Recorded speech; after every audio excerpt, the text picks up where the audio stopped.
అవంతి శ్రీనివాస్ గారిని, అనకాపల్లి ఎంపీ అవంతి శ్రీనివాస్ గారిని నేను ఒకటే అడుగుతున్నా, మీరు పోరాటం చేస్తారంటే నా అనకాపల్లి సీట్ నేను ఇచ్చేస్తాను, మీరు వచ్చి పోరాటం చేయని చెప్పి మీరు గెలవండి అని నన్ను అడుగుతున్నారు.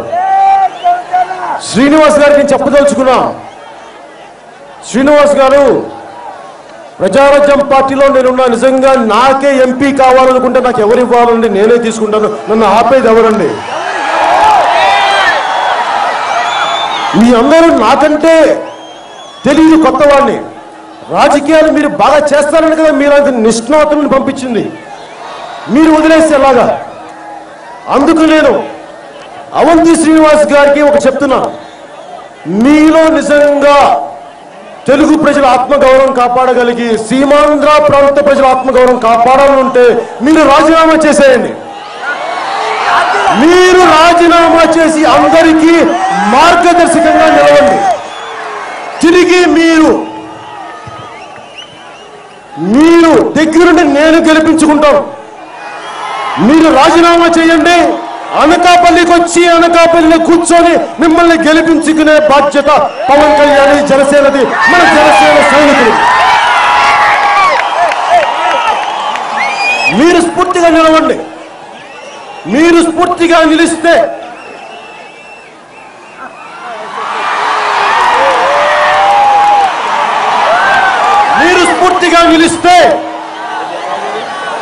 మేము మీకు అండగా నిలబడతాం. నేను పోటీ చేయను, మీ తరఫున మళ్ళీ ఇంకోసారి చేస్తాను. ఈసారి ఇంకా గట్టిగా ఒత్తిడి, అప్పుడు కూడా చేయకపోతే అప్పుడు మనం ఏం చేయాలో ఆలోచిద్దాం.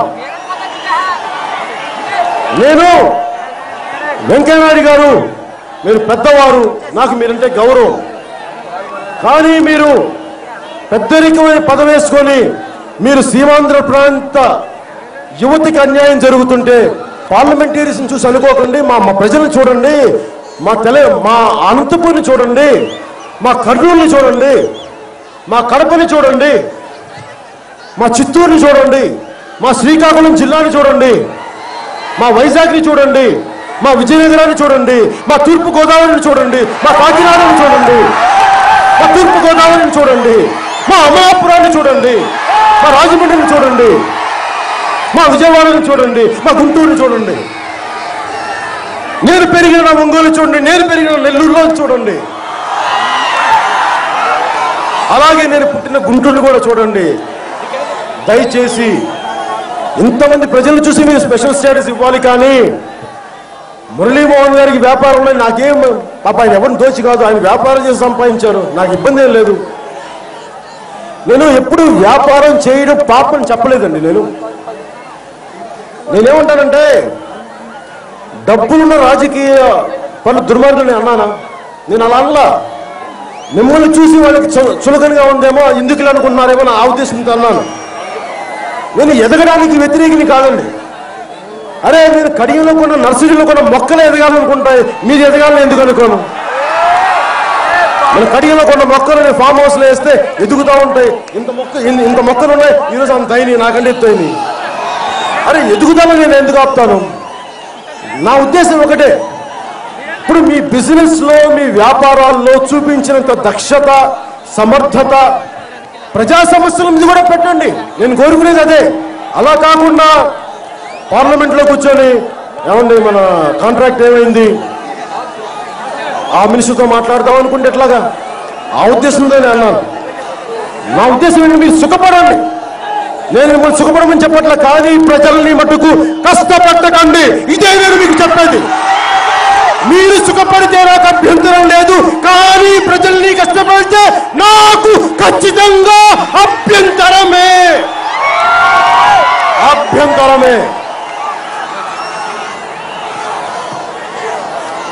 సొంత లాభం కొంతే మానుకోమన్నాను మొత్తం. దయచేసి పార్లమెంటు వ్యక్తులందరి సభ్యులందరూ చెప్తున్నాను, మీ సొంత లాభాలు మానుకోమన్నా మీరు మానుకోరు, నాకు తెలుసు. కానీ కొంతన్నా మానుకొని ప్రజలకి ఇంకొంతన్నా చేయండి అని అడుగుతున్నాను.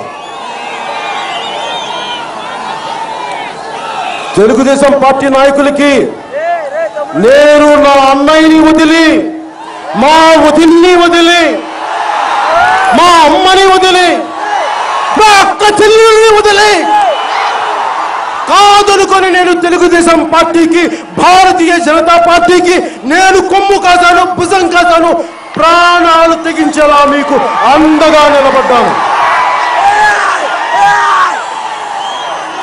మీరు ఈ రోజున మా ఆత్మగౌరవాన్ని కాపాడుతామని మీరు గద్దెనెక్కి మీరు ఈ రోజున మేము చెయ్యమంటే నేను ఊరుకోను.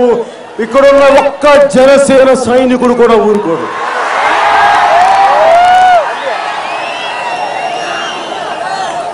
కాంగ్రెస్ నాయకులు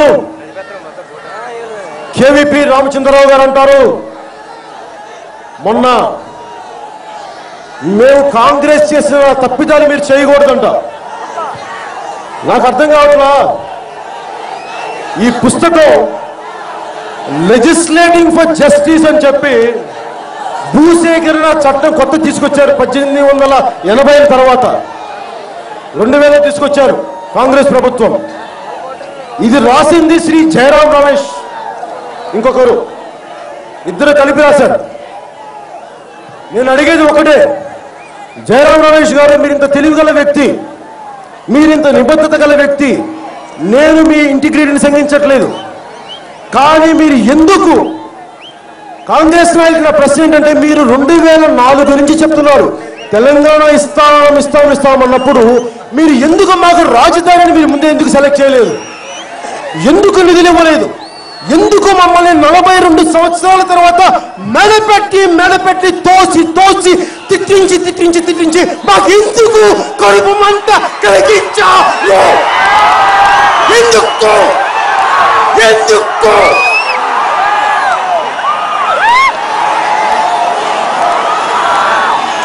మీకు పౌరుషం లేదా?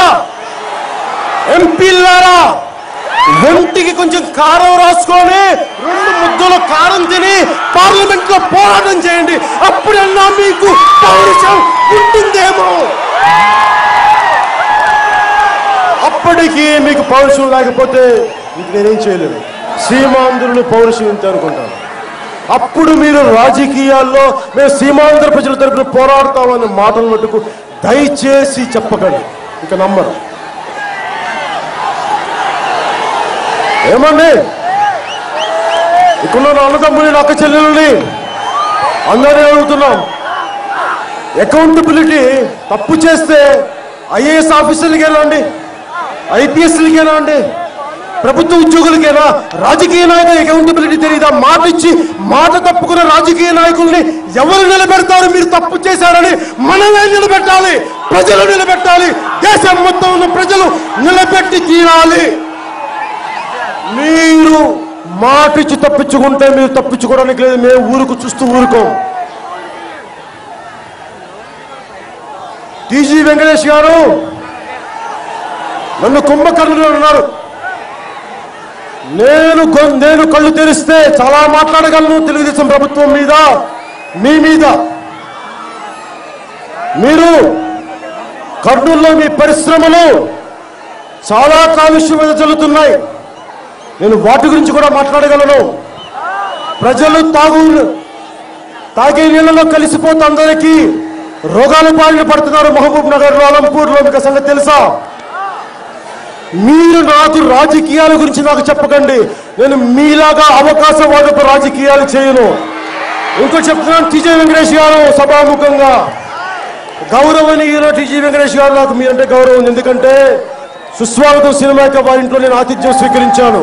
నాకు ఆ గౌరవం ఉంది. మిమ్మల్ని అనాలంటే మీరు ఎంత సంస్కారహీనమైన భాష మాట్లాడినా నేను కేవలం సంస్కారంతో మాట్లాడుతుంటానికి కారణం నాకు సంస్కారం ఉంది నాలో. ఎందుకంటే మీకు నాతో వ్యక్తిగతంగా నాకేం కోపం లేదు. నేను మాట్లాడితే ప్రజా సమస్యల మీదే. ఒక్క విషయం, టీజీ వెంకటేష్ గారు,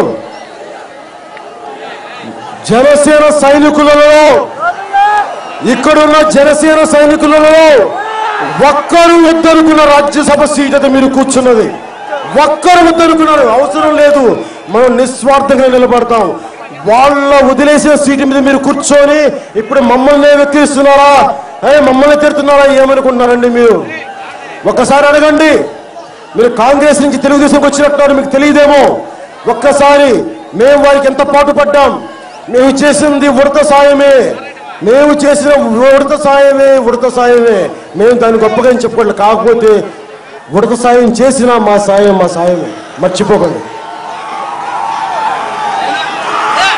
భారతీయ జనతా పార్టీ ఎమ్మెల్యేస్కి, ఎంపీలకి నా విన్నపం ఒకటే, సక్సెస్ఫుల్గా చాలా గొప్పగా వెంకయ్యనాయుడు గారు ఆంధ్రప్రదేశ్లో భారతీయ జనతా పార్టీ భవిష్యత్తుని సంపూర్ణంగా చంపేశారు. ఇంకా మీరు వేరే పార్టీ ఎత్తుక్కోవాల్సిందిగా నా విన్నపం.